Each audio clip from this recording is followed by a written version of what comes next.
क्या आप कल्पना कर सकते हैं एक ऐसा खजाना जो आज के अरबों रुपयों से भी ज्यादा कीमती है? एक ऐसा सिंहासन जो 1300 किलो शुद्ध सोने और अनमोल हीरो से बना था, लेकिन एक रात वो अचानक हवा में गायब हो गया। इतिहासकार कहते हैं वो लूट लिया गया, लेकिन हकीकत कुछ और ही है। आज से 300 साल पहले सह्याद्री की पहाड़ियों में 200 मराठा जाबाजों ने एक ऐसी कसम खाई थी जिसने मौत को भी पीछे छोड़ दिया। उस अंधेरी रात में जब मुगल सेना की तलवारें किले की दीवारों पर दस्तक दे रही थी, तब वह दिव्य सिंहासन एक ऐसी जगह दफन कर दिया गया जहां आज भी पहुंचने वालों की चीखें तक बाहर नहीं आती। आज हम उन गुप्त गुफाओं के दरवाजे खोलेंगे जहां आज भी अमर रक्षक उस खजाने की पहरेदारी कर रहे हैं।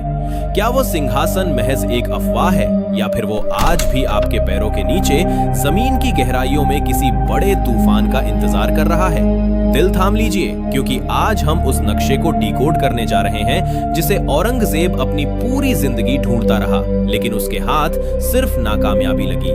भारत के सबसे बड़े अनसुलझे रहस्य की परतें अब खुलने वाली हैं। सह्याद्री की ये पर्वतमालाएं केवल पत्थर के ऊंचे ढेर नहीं हैं, ये गवाह है उस पवित्र रक्त की जो इस मिट्टी को सींचने के लिए बहाया गया था।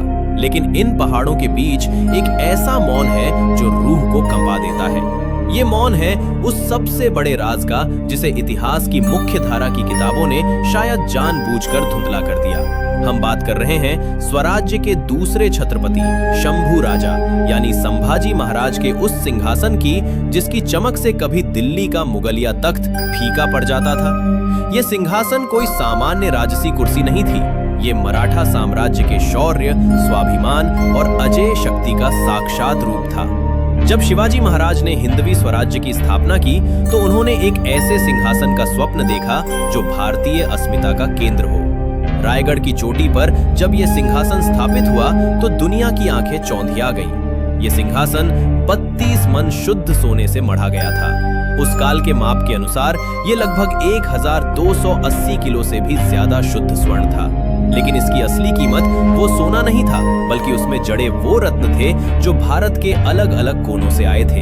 हीरे, पन्ना, माणिक और नीलम को इस तरह तराशा गया था कि सूर्य की पहली किरण जब इस पर पड़ती थी तो पूरा रायगढ़ किला किसी अलौकिक तेज से जगमगा उठता था। सिंहासन के चारों कोनों पर 4 विशाल स्वर्ण सिंह बने थे, जिनकी आंखों में चमकीले रूबी जड़े थे जो ऐसा आभास देते थे कि वे हर पल साम्राज्य की रक्षा कर रहे हैं। इसके ऊपर जो छत्र था उसमें मोतियों की हजारों लड़ियां लटकी थीं, जो हल्की सी हवा में भी संगीत जैसी ध्वनि पैदा करती थीं। इतिहास के गुप्त पन्नों में दर्ज है कि इस सिंहासन की बनावट में प्राचीन भारतीय यंत्र विद्या का उपयोग किया गया था। इसके भीतर 9 गुप्त दराज थे, जिनमें स्वराज्य के सबसे महत्वपूर्ण राज, जासूसी के कोड्स और सह्याद्री के उन दुर्गम रास्तों के नक्शे रखे जाते थे जिनका पता खुद औरंगजेब के सबसे काबिल जासूस भी नहीं लगा पाए थे। लेकिन नियति को कुछ और ही मंजूर था। साल 1689 की शुरुआत मराठा साम्राज्य के लिए एक भीषण काल रात्रि बनकर आई। संभाजी महाराज संगमेश्वर में एक महत्वपूर्ण रणनीतिक बैठक कर रहे थे। यह स्थान इतना दुर्गम था कि परिंदा भी पर न मार सके, लेकिन गद्दारी की जड़ें महल के भीतर तक पहुंच चुकी थी। गणोजी शिर्के ने अपनी जागीर के लालच में वो रास्ता मुगलों को बता दिया जो केवल स्थानीय लोगों को पता था। मुकर्रब खान की सेना ने अचानक धावा बोल दिया। महाराज के पास समय कम था, लेकिन उनका साहस हिमालय से भी ऊंचा था।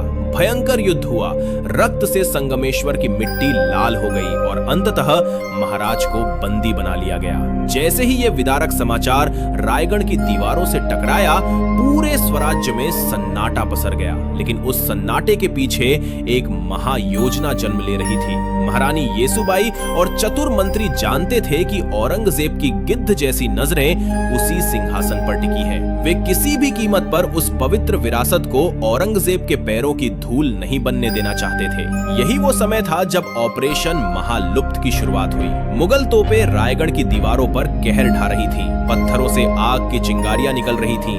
उसी कोलाहल के बीच किले के सबसे गुप्त तहखाने से 200 मावलों की एक टोली चुनी गई। ये वो योद्धा थे जिनके लिए स्वराज्य उनकी जान से बढ़कर था। उन्होंने अपनी मातृभूमि की शपथ ली कि वे जीते जी इस सिंहासन का एक टुकड़ा भी मुगलों के हाथ नहीं लगने देंगे। उस तूफानी रात में जब मूसलाधार बारिश ने पूरे पहाड़ को ढक लिया था, उन योद्धाओं ने उस विशाल सिंहासन को विशेष औजारों से टुकड़ों में बांटा। बिजली की कड़कड़ाहट ने उनके भारी कदमों और सोने की आहट को छुपा लिया। वे सैनिक रायगढ़ की उस ढलान से नीचे उतरे जिसे टकमक टोक के नाम से जाना जाता है। एक ऐसा सीधा रास्ता जहां से नीचे देखने पर भी सिर चकरा जाए। उन सैनिकों के पास एक पुराना ताम्रपत्र था जो उन्हें पातालदरी नामक एक रहस्यमयी स्थान की ओर ले जा रहा था। ये कोई साधारण गुफा नहीं थी, बल्कि जमीन के भीतर बना एक भूल भुलैया जैसा ढांचा था। किंवदंती है कि वे 200 सैनिक उस गुफा के अंधेरे में दाखिल हुए और फिर कभी बाहर नहीं आए। उन्होंने अंदर से गुफा के द्वार को भारी चट्टानों से बंद कर दिया और बाहर के निशान इस तरह मिटा दिए कि वो पहाड़ का ही एक प्राकृतिक हिस्सा लगने लगा। जब औरंगजेब ने रायगढ़ पर अपना परचम लहराया तो उसकी खुशी अधूरी थी। वो पागल की तरह उस सिंहासन को ढूंढता रहा। किले का एक एक पत्थर उखाड़ा गया, जमीन की गहराई तक खुदाई की गई, लेकिन उसे मिला तो सिर्फ एक खाली दरबार। वो सिंहासन मानो इतिहास के पन्नों से हमेशा के लिए मिट चुका था। आज 300 से ज्यादा साल बीत जाने के बाद भी उस खजाने की गूंज खत्म नहीं हुई है। सह्याद्री के स्थानीय गांवों में आज भी लोग उन डरावने अनुभवों के बारे में बात करते हैं। कुछ साल पहले कुछ साहसी ट्रैकर्स ने उन गुमनाम गुफाओं की तलाश की थी। उनमें से एक का दावा था कि उसने गुफा की एक दरार से सोने की पीली चमक देखी थी, लेकिन जैसे ही वो पास बढ़ा उसे एक ऐसी डरावनी आवाज सुनाई दी जिसने उसके खून को जमा दिया। लोगों का मानना है कि उन 200 सैनिकों की रूहें आज भी उस खजाने की पहरेदारी कर रही हैं। वे आज भी अपने छत्रपति के लौटने का इंतजार कर रहे हैं। हाल ही में पुणे के एक गुप्त अभिलेखागार से एक पुराना दस्तावेज मिला है। इस दस्तावेज पर 7 पहाड़ों के बीच एक विशेष ज्यामितीय आकृति बनी है। विशेषज्ञों का कहना है कि ये खगोलीय संरेखण का एक संकेत है। साल के एक विशेष दिन जब सूर्य की स्थिति एक निश्चित कोण पर होती है, उसकी रोशनी एक गुप्त मार्ग को उजागर करती है। खजाना कहीं गया नहीं है, वो आज भी वहीं है, पत्थरों के नीचे इतिहास की परतों के पीछे दबा हुआ। वो इंतजार कर रहा है एक ऐसे योद्धा का जो लालच के वश में न होकर अपनी संस्कृति और इतिहास के प्रति समर्पित हो। अगली कड़ी में हम उस गुप्त दस्तावेज के एक एक चिन्ह को डिकोड करेंगे और उन खतरनाक रास्तों पर कदम रखेंगे जहां आज भी मौत का साया मंडराता है। क्या आप तैयार हैं उस पाताल दरी के अंधेरे का सामना करने के लिए? क्योंकि जो राज हम खोलने जा रहे हैं वो आपके होश उड़ा देगा।